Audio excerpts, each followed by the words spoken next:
So, everybody, deep breath. And you know, we're all thinking about next Tuesday, but let's just and focus on the speaker today. It's a pleasure to invite Amy back. Amy is a member. She was a Wednesday morning group member from 2010 to 2014. And then she left to go back to work because that was before times when we used to have daycare. And we liked to bring daycare too. And so she went back to work in international development. And in 2021, with the fall of Kabul to the Taliban, she realized that, she needed to volunteer. She needed to volunteer to help people who were coming to this country. So she started working with Homes Not Borders, and she was such a good volunteer that I hired her in 2022. So please remember to turn off your cell phones and welcome Amy.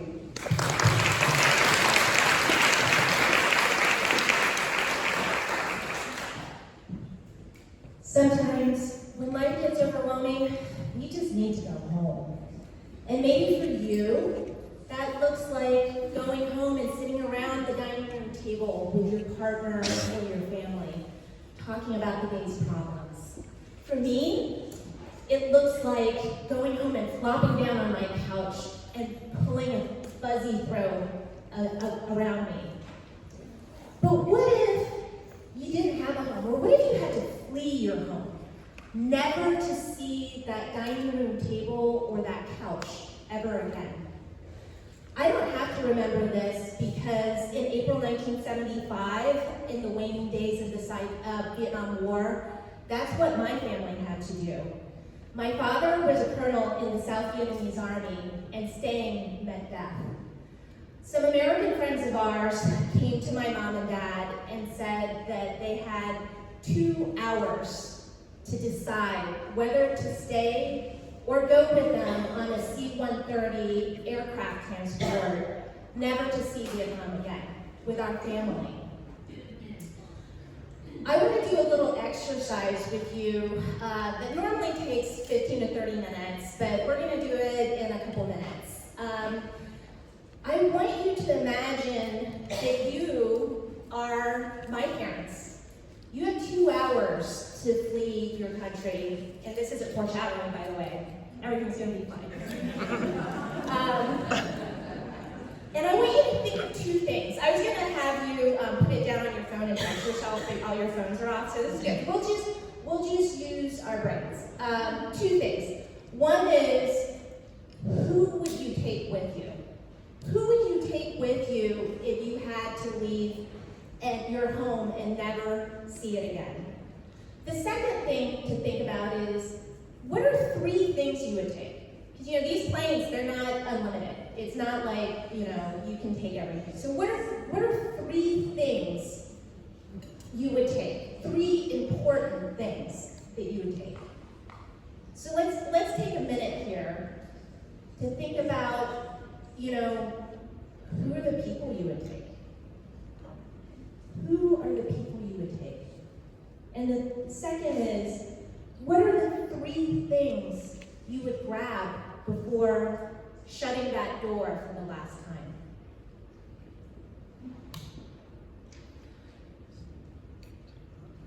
And since we're not writing this down, I'm going to do this on the honor system. If you thought about your passport, can you raise your hand?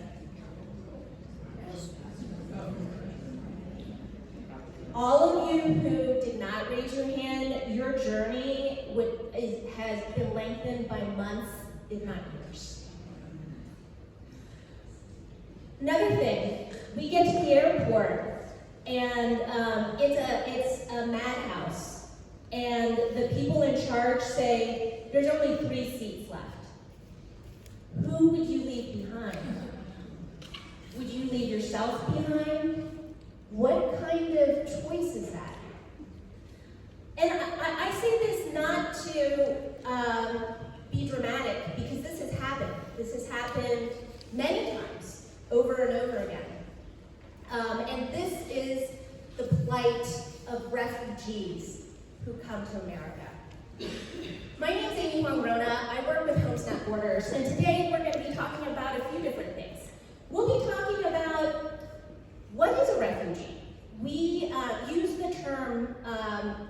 so many different categories of people. In my field, we call people forced migrants.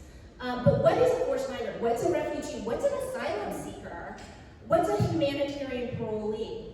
We'll talk about that. We'll also talk about my expertise, which is refugees specifically.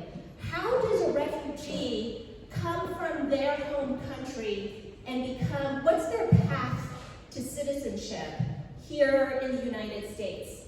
And what my real expertise is, what happens to refugees when they come here to the DMV? What supports do they have? What does my organization, Homes Not Borders, do? And more specifically, what can you do to help? Well, let's start at the beginning. There are, that's not very good. Oh, there we go. And I was told, by the way, that everything had to be 30 font and above, and I'm sorry, this is like a canned presentation. I tried to make it 30 font and above, and it looked terrible.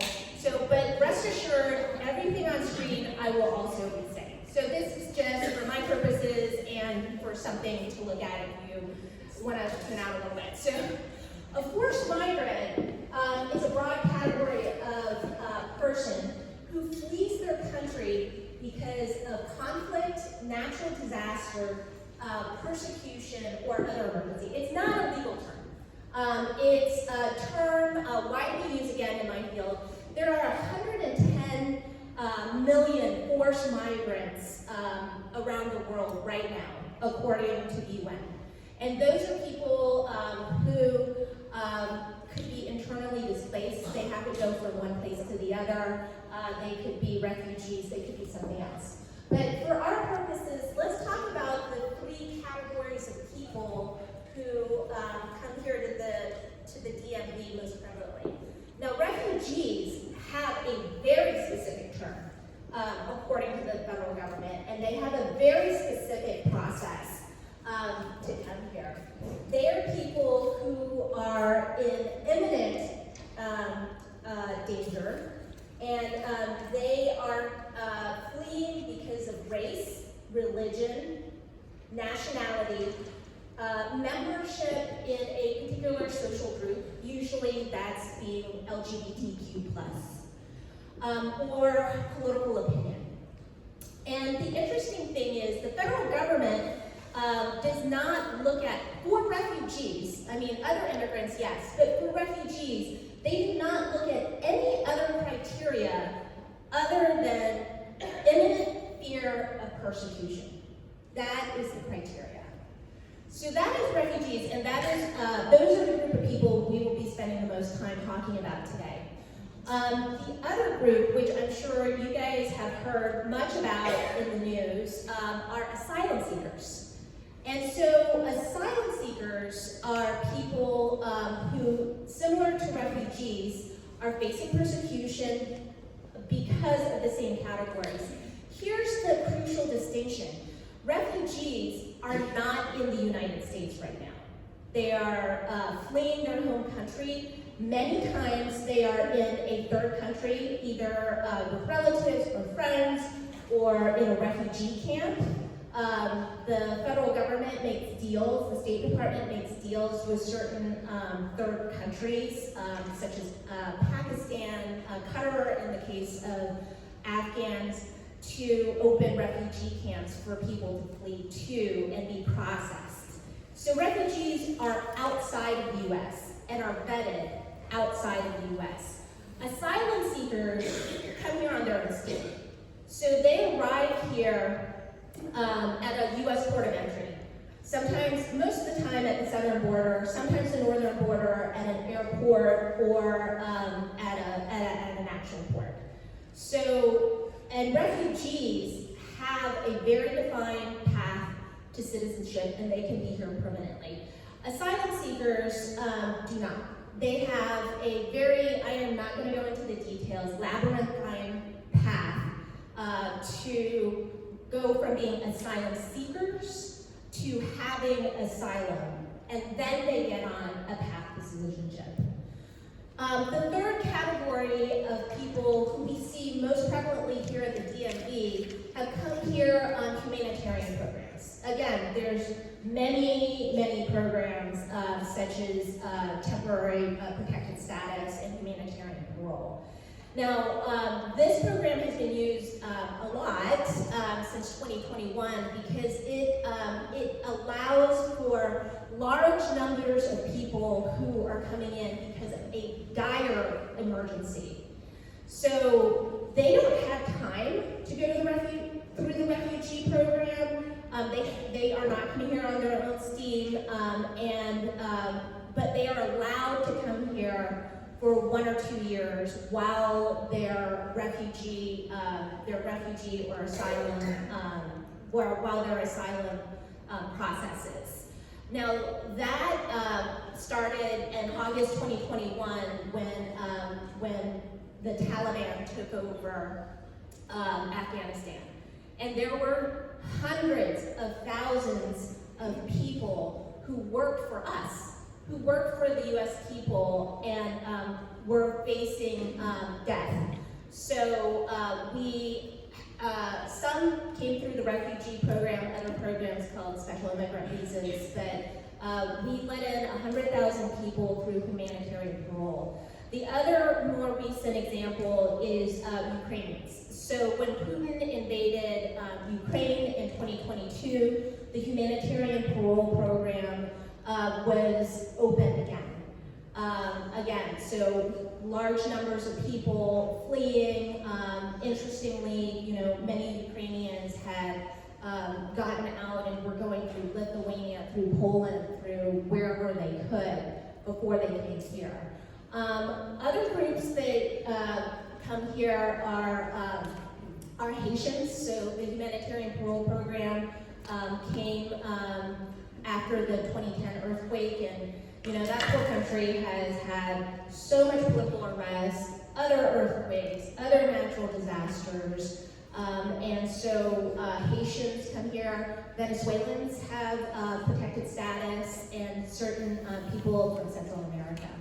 So broadly, those are the types of forced migrants who come here to the DMV and America. And just to underscore it, so refugees, they're selected overseas and go through a vetting process.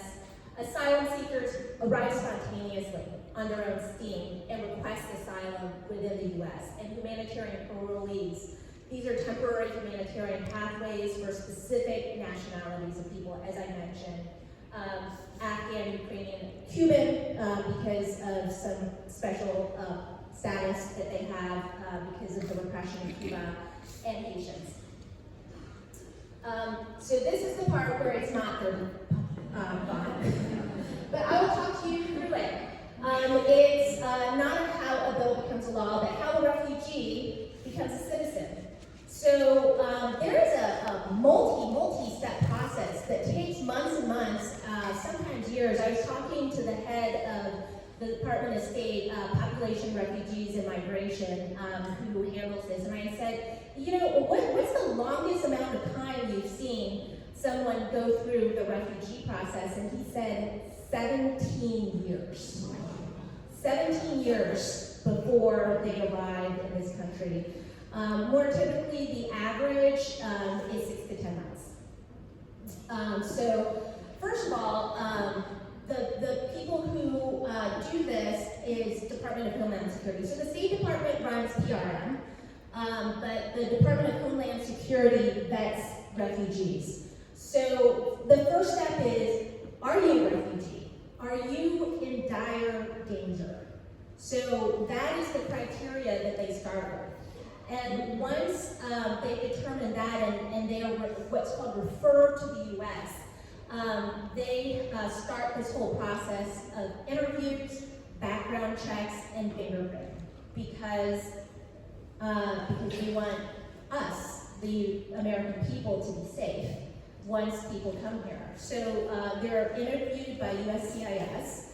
They go through extensive background checks, and they're fingerprinted. And we keep those fingerprints, indefinitely.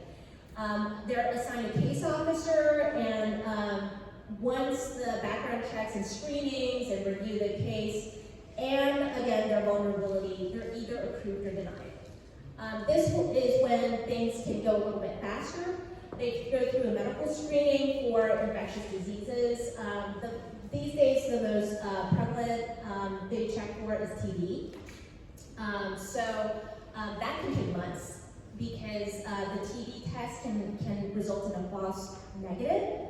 So once that happens, then you're in the queue for another 2 months.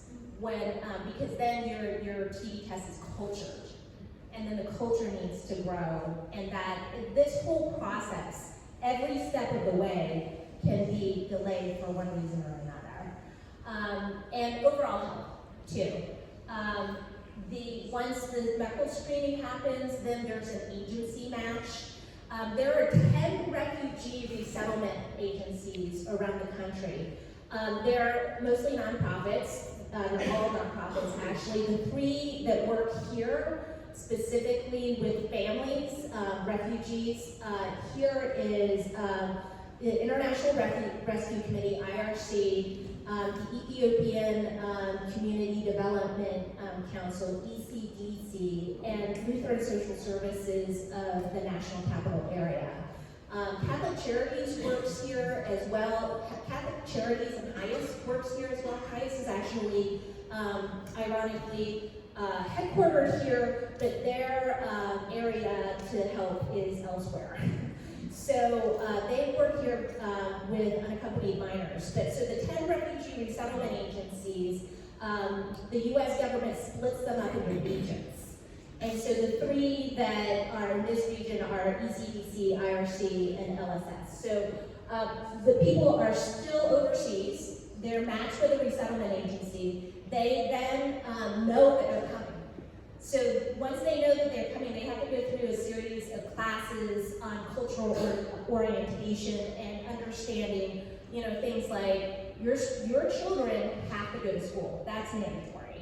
And there are documents that you have to carry and have in order to work and do things. That's your social security card and your identification. It's just like a basic cultural orientation to the United States. Before they leave, there's a second security check and an airport security check. And people wonder, how do people pay for their tickets to the United States? And sometimes they can pay for it on their own. We don't pay for it. We don't pay for people's tickets here. But organization, IOM, International Organization of Migration, they give them loans. Sometimes multi-year loans, and it's really helpful because it also helps them build credit. Because as you can imagine, people come here, they have no job, no credit, and no bank account. So it's really hard to do anything without any of those things. And yes, I apologize, these are just boxes, and you can't see them. But the resettlement journey, then let's close the aperture a little bit and talk about from wherever to the United States to specifically what happens when people come here to the DMV. What happens is that their resettlement agency, and this is obligated, so the resettlement agencies are paid $1,100 per person to do these services for 90 days for people. And the refugees themselves gets $1,200 per person. That's it, for the first 90 days. And that's supposed to pay for everything. Rent, clothes, transportation, everything. So the resettlement agencies pick them up at the airport. They start the process of getting cash and medical assistance and apply for food stamps because most people will need food stamps. And the first 90 days, they find an apartment for them, and they put that in your brain because that's where Homes Not Borders comes in. Do further medical screenings, enroll their kids in school, help them get documentation, helps them connect with job placement programs, or many agencies such as IRCs have a list of 40 employers, mostly low-wage shift work, hotels, fast food places, 7-Eleven, that kind of thing, that will hire a large number of people who don't know how to speak English sometimes and need a job.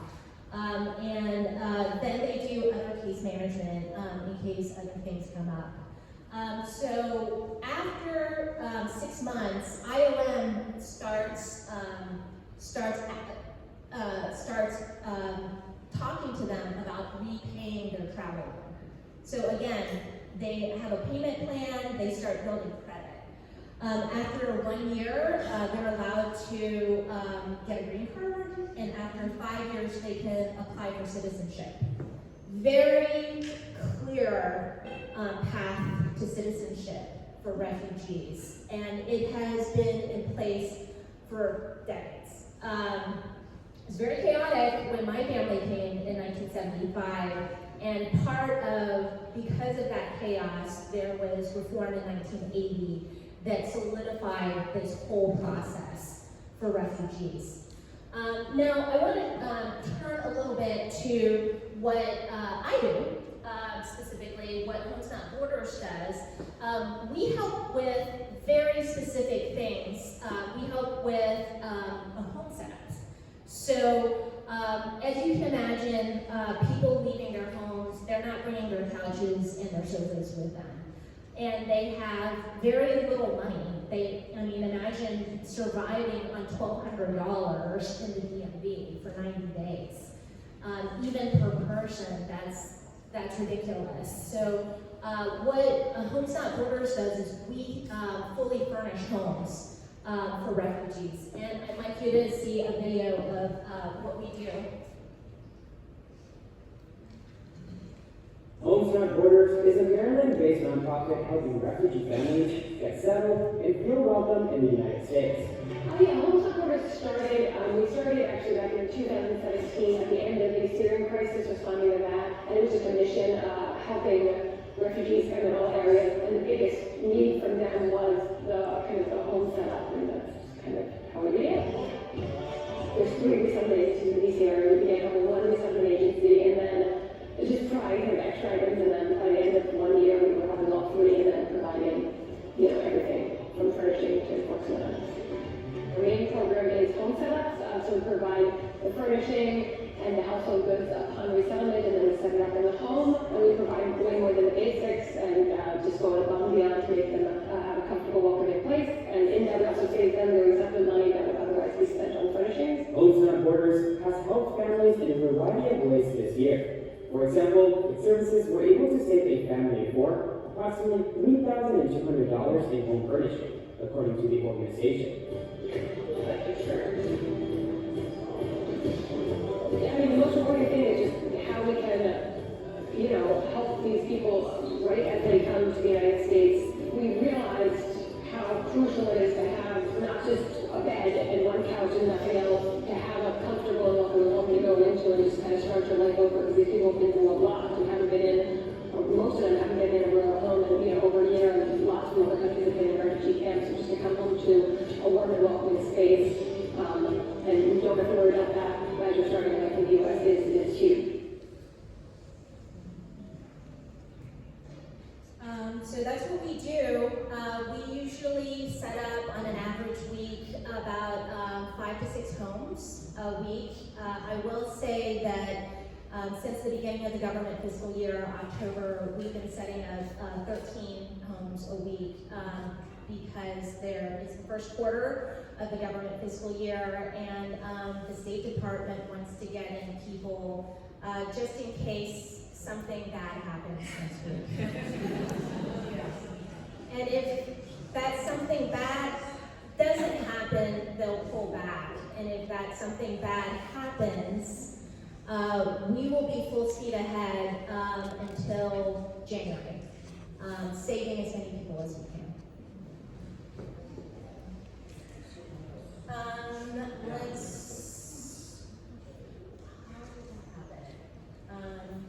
Homes Not Borders is a Maryland-based nonprofit. So I wanted to show you a picture of an apartment that is set up without Homes Not Borders. So what the resettlement agencies do is they take the money out from that $1,200 per person, and the State Department has a minimum of what a person needs to have an apartment. Because, I mean, personally, when we came here, I mean, I was a baby, so I don't remember this, but we lived in an empty apartment for 6 months. And my brothers and sisters had sleeping bags. I was sleeping on a mattress on the floor with between my parents. And the State Department, again, lessons learned, decided that that was not a good thing. But the minimum is sort of basic and unwelcoming. I mean, it's the bed, the sofa, one lamp, and a dining room table. So what we do is we get donations, furniture donations, and we set up a welcoming home. So we put not only things like side tables, that's not on the State Department list, but like everyone needs a side table. People need a coffee table. We put rugs on the floors, pictures on the walls, toys in the closets. I mean, that's the favorite of the kids. We're running a little short on time. I'm going to show you this video of our clients. I might show some of the other videos. And I will talk through this person. I came to the United States by crossing the border, passing through Mexico. It was hard. We cried and had to try a lot of avenues to come to this country without a lot of money, but with a lot of dreams. So thank you for everything you do and have done for me.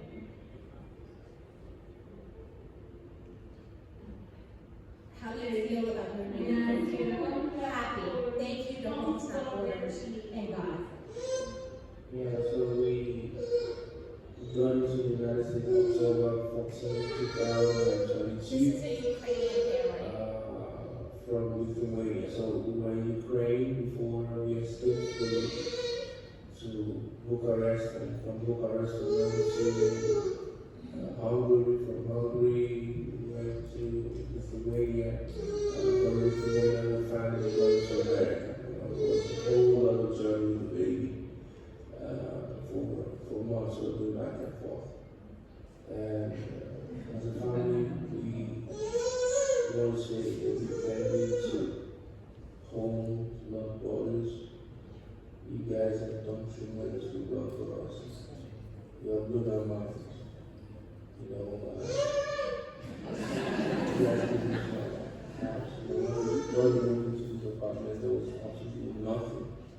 You guys came and gave us sofa, gave us lamps, gave us pods, gave us chairs, gave us bed. You know, you furnished the house. I'm very much grateful. I gotta tell you, I set up George and Tanya's home myself, along with a group. It was the most amazing group. It was my intern, Peyton, who's deaf, from Gallaudet. So she doesn't speak English, she speaks American Sign Language, and she had brought her very large football friends with her, so the vouchers was great. And George is Nigerian Ukrainian, his wife Tanya is Ukrainian, and little Adele had been running since she was 8 months old. And so it turns out that our driver, Waleed, who's Iraqi, and came here as a refugee in 2017, spoke Ukrainian. So we had English, ASL, Waleed was talking to Tanya in Ukrainian because he had a kebab place in Ukraine before he came here. And Arabic, obviously, because Waleed was talking to our other driver here. So that was probably the most international setup we've done, and they're such a sweet couple. So our home setup program, what we do is we have a truck. We pick up donations every week, 4 times a week. You can donate furniture. There's a QR code for that, and we only take furnishings. We don't take clothes or food or anything. We tend to focus on this one thing.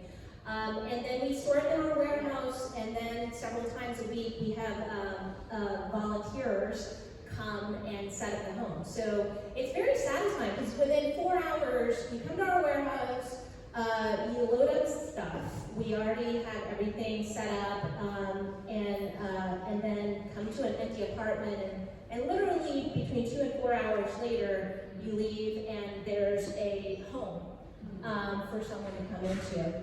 So last year we set up 400 homes for 1,700 people, and picked up a little over $1 million worth of furniture, and then distributed it around the DMV. I'm going to skip this because I think we're a little short of time. So we work in Prince George's County, Montgomery County, Alexandria City, and Fairfax County. We have very few home setups in DC because it is too expensive to live in the District of Columbia. We are in touch with the council members of all of those places, and the refugee resettlement agencies, obviously. We were a tiny little place until 2021 when Cabo fell, and that big spike. So the bar chart is how many home setups we did. And it was like, not a lot. And plus, President Trump had lowered, so the president has this thing called the presidential determination. The president has sole discretion on the number of refugees that come to this country this year. Not Congress, there's no checks and balances, it's the president. So on average, over the last 25, 30 years, it's been about 80,000 a year, between like 45 to 80,000. When President Trump came into office, he lowered that to 15,000 and then 11,000. In 2021, because of the humanitarian crisis, that number bumped way up. Right now, it's at about 100,000. There's been promises to eliminate it. I don't think that's possible, but certainly it would be back down to 10,000 if he were reelected. But that's where we work. We have some other programs that rose from the home setups programs. We noticed that women were lonely.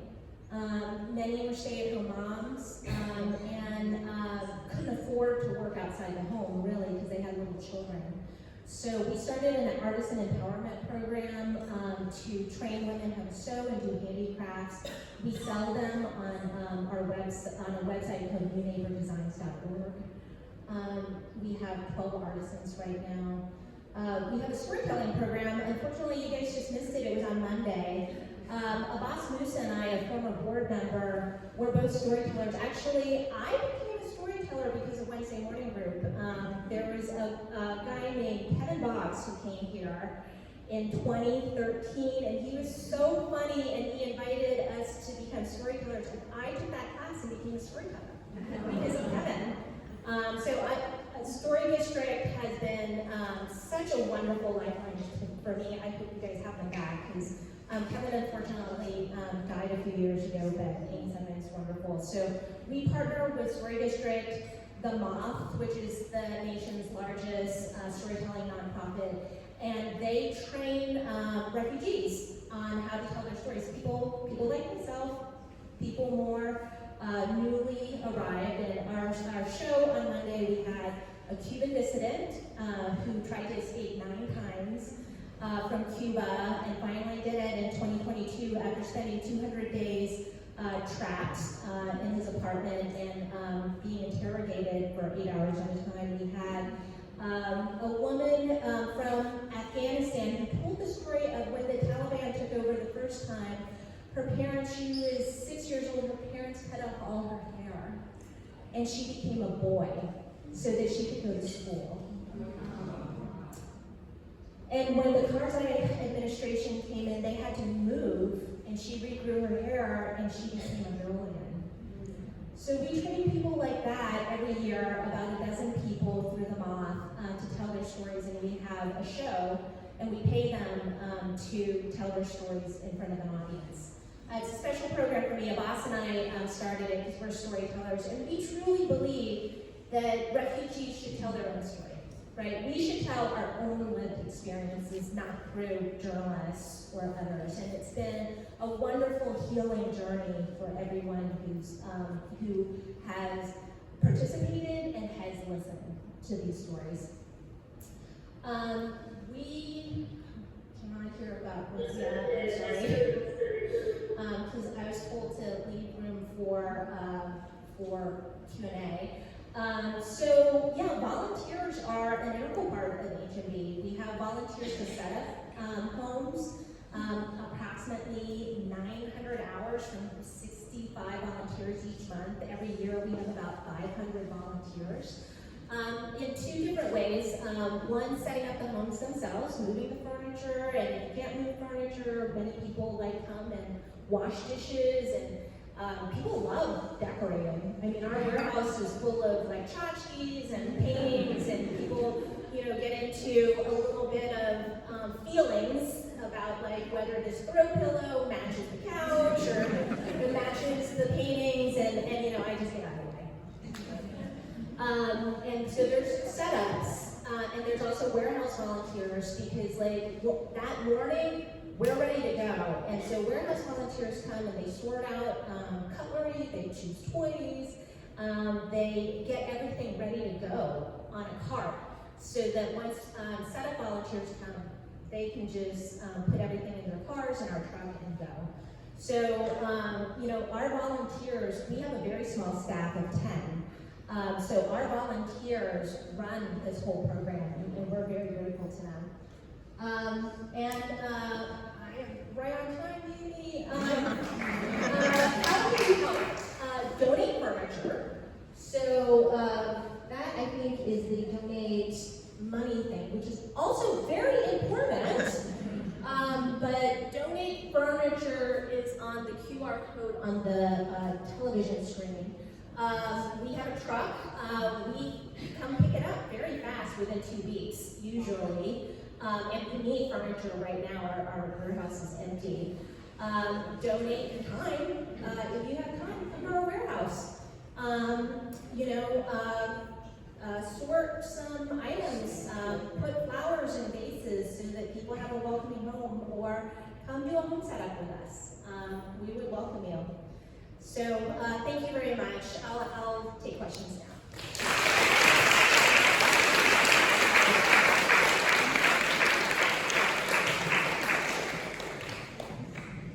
Thank you. Everybody, the reminder, please stand up, pretend you're a rock star, and talk right into the microphone.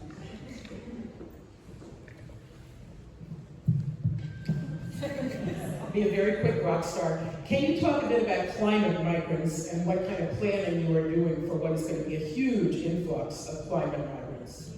That's more. That's more of a long-term issue, and that is something that is really outside of HMB's purview.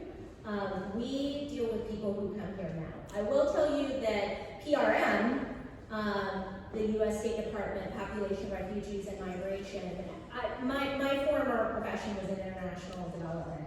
And climate, it's called climate resilience. Many agencies have been doing planning on climate resilience. That was in the USAID context, but PRM certainly has been doing strategic planning on climate migrants. It's happening right now. That's part of the 110 million that the UN says are forced migrants today. Okay, so they are included in your chart. Yes. I mean, specifically here in the DMV, we don't see a lot of climate migrants. I mean, it's war. This last week, we had people from the Democratic Republic of Congo, from Ethiopia, from Afghanistan, from Venezuela and Guatemala. So it's war. Those are the people who are coming right now. Thank you. I have a question about the refugees and the change in the number that are admitted from year to year. If he who shall not be named will become president and the number goes way down, does that mean that everybody who's in the queue just has to wait that much longer? Yes. Yes. Years. There's no other recourse. Yes. So, for those of us who want to donate, like silverware that doesn't match? Yeah, absolutely. That's what the warehouse volunteers are for. They come and make things pretty. And even if the plates don't match and the silverware doesn't match, you know, we put it together in the prettiest way so that people have dignity when they come here. And so even if it doesn't match, maybe it bothers you, it doesn't, you know, I mean, it's better than going out to Target and paying $100 for this. Toys, books. Toys, books, yes. Toys, books, furnishings. What we need a lot right now are actually side tables and lamps. And couches. We always need couches. And they need to be in good shape because we donate with dignity. Do the three organizations you mentioned, IRC, et cetera, they give you the names of the people Yes. coming? And then how do they fund you? How are you funded? We're funded, so 60% of our funding is through private donation, which is somewhat unusual. So it's people like yourselves are the majority of the funding. We're working on it with government funding. So we have some small grants from the Montgomery County government, and we're working on federal grants right now. And the refugee resettlement agencies give us a small fee for service. So what we're doing, they're actually supposed to be doing. They're supposed to be having volunteers come. They are supposed to be getting donations and not just buying the basics. But they're overwhelmed. You know, each case manager of these resettlement agencies has 50 people at a time. So they pay us $165 per person out of their $1,100 because we are providing that service. So that's the service they're supposed to be doing, so we do that service, but it's not enough. You know, like that's why we have private donations. It's not enough to run our truck, get the donations. We buy a lot of things new. I mean, no one wants, so it's not just furniture, it's hygiene items. So we have everything. We put things in medicine cabinets. That's the level we go to. So, you know, we put toothpaste, deodorant, razors, sanitary items, all that stuff we have to buy new. So they pay us for the service, but everything else we have to get from private donations, some government funding, and this fee for service, and some foundations as well. So that's how we're funded. What was that fee for service? How much was that?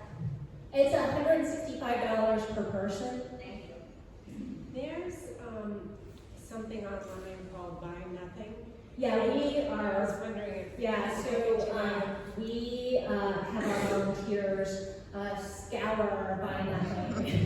Buy Nothing, Free Cycle, Next Door, and we're part of this ecosystem of refugee assistance, and we partner with KindWorks, which I see frequently on the Wednesday morning group listserv. So we're very grateful for Deb and all of them. We partner with Solutions and Hometown Connections, IROC, which do provide the things that we don't, like clothes, food. Solutions and Hometown Connections provides English classes, job training. So we refer clients out to all these places when they come to us. So so our partners are not only the 3 refugee resettlement agencies, we also work with IUDA, who serve forced migrants from Latin America. Also the ACTC, which is a subsidiary of IRC, and IROC, who specifically helps Afghan refugees. And people who walk in, also. We also help, people have heard about us. So friends of friends, family members. There's a part on our website that says if you need help, and we do home setups for them. Actually, it's hilarious because like our next door neighbors in the warehouse are Somali, and Big Mo, as we call him, his cousin came over on the refugee program, and he's like, hey, can you do a home setup for my cousin? I'm like, yeah, sure, no, anything for you. Can you clarify some of the information about the refugees getting $1,200, but then there was something else about that they're allowed to spend $3,200 on? Oh, sorry, that was they get $1,200 per person.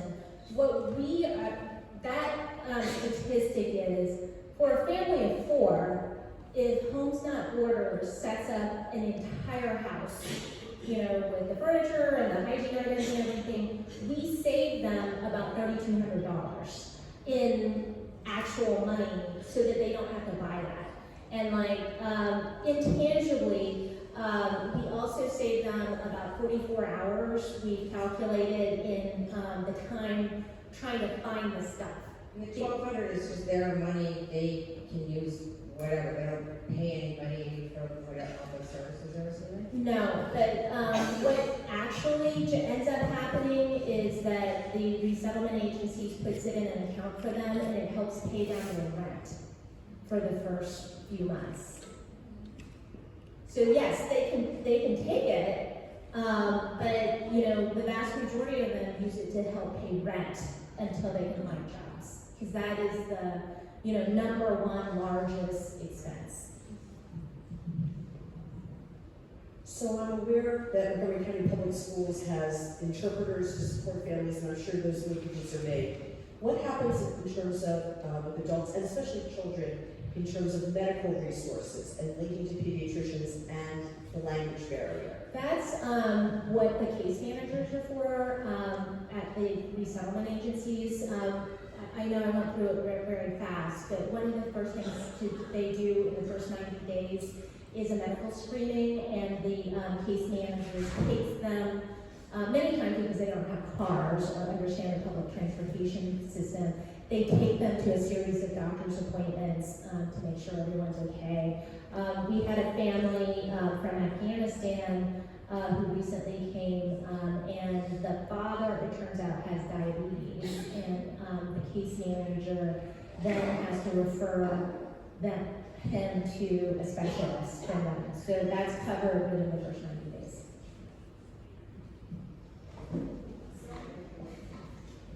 Thank you. How do you find affordable housing for these people? We don't. It's not our job at HMB to find housing. It's the resettlement agencies, but we work very closely with them. It is extremely difficult because an average 1-bedroom, even in a low-income area, is about $2,000 to $2,100. A 2-bedroom is about $2,300, and a 3-bedroom is impossible to find. But that runs about $2,600 to $2,700. And one thing that happens is that it's also very difficult for people to find housing because, as I said before, they have no job, no credit history, and no bank account. So that excludes them from about 90% of the places that are willing to rent to them. So the resettlement agencies and us know of certain places around Montgomery County, and especially Prince George's and Alexandria City, who are friendly to refugees who have rented to them for years, and understand that the vast majority of people who come as refugees, they are very motivated. They want to work. And they very, very quickly put roots here in the United States and have and get stable jobs. They're actually better renters than other people in the situation that they are in. So there's a series of 3 garden apartments in Prince George's County that we frequently go to. There's also in Alexandria City, we go very frequently around Richmond Highway. and sort of the edge of Alexandria City. Those are the most prevalent places we go to. Montgomery County is impossible, so expensive. DC is impossible, so expensive. Also, there's a quirk in Montgomery County law that you cannot have more than 2 people per bedroom. So, no, and I'm not dissing that, ladies, because what happened was there were slumlords who were putting, 10, 20 people in a home up in Germantown, up in Upper Montgomery County, and it was a real problem because these are single-family houses with 20 to 30 people living there, and it caused traffic, it caused garbage, it overtaxed so many systems. So a law was passed by the county council to limit the number of people in bedrooms to 2. But then that is very restrictive for refugees because if you have a family of 8, and you're not allowed to put, 3 or 4 kids in a bedroom, then that's impossible.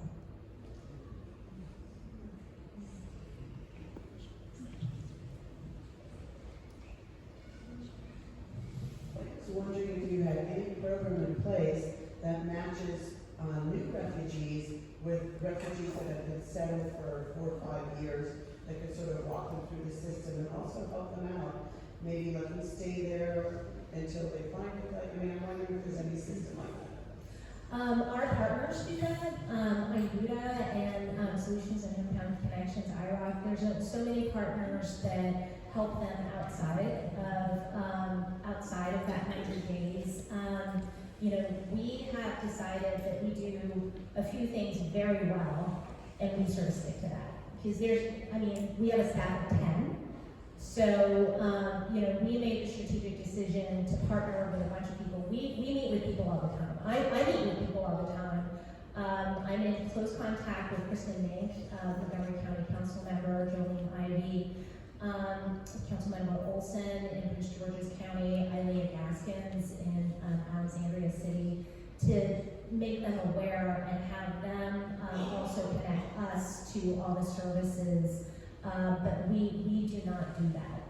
It happened somewhat organically. I know it happened with my parents when we moved to Houston, because people know people, and especially here in the Prince George's County area, those set of three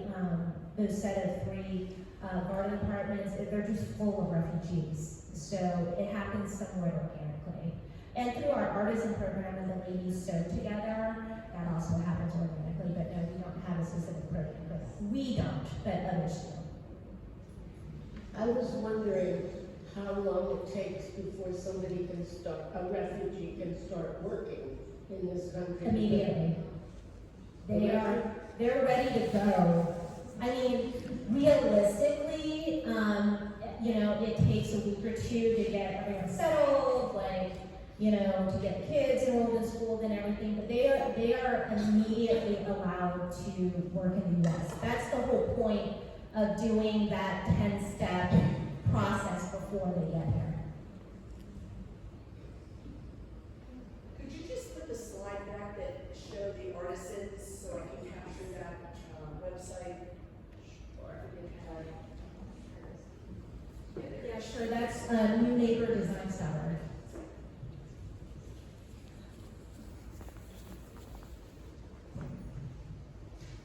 I was just wondering where your warehouse is located. Oh, our warehouse is at 3610 Main Street, Landover, Maryland.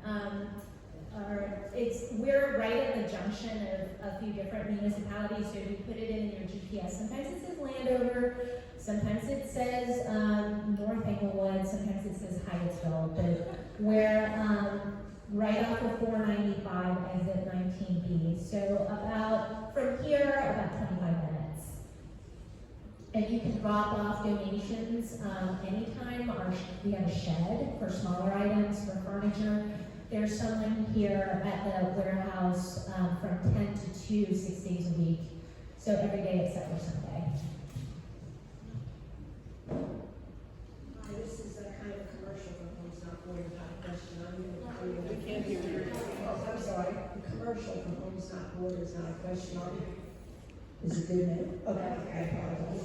I'll be doing my third or fourth apartment setup this Saturday.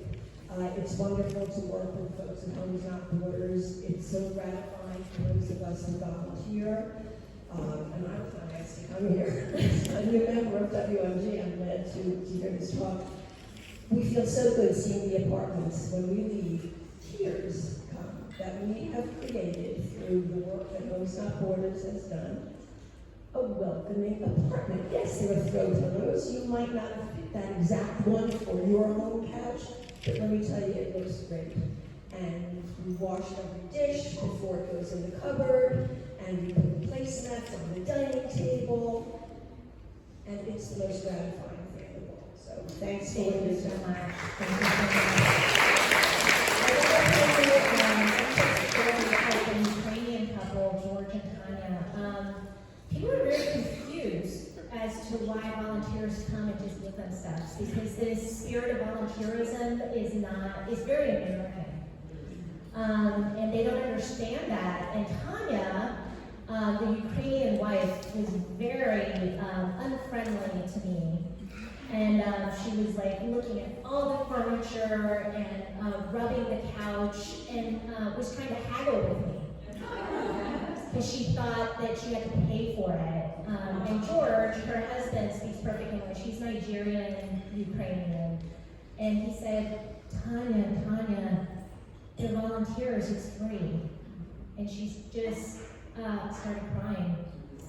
And her face, softened, and she just followed me around the rest of the time. She had like a big thing of Ferrero Rocher, those that pink box of chocolates. I don't know where she got it. And she kept wanting me to get more and more Ferrero Rocher. I don't even like that candy, but thank you, Tanya. However you say thank you in Ukrainian. But it was a great story, and people are very grateful to us, and they don't understand the spirit of American volunteerism, but it's a great welcome to this country. Thank you so much. And before we adjourn, Fran has something to say. I just wanted to plead with all of you. I know we're all going to be watching and listening next Tuesday night. Wednesday morning, we have a wonderful speaker. I'm very serious. Don't let her talk to an empty room. If you can possibly get her, please do, and bring your friends. Thank you.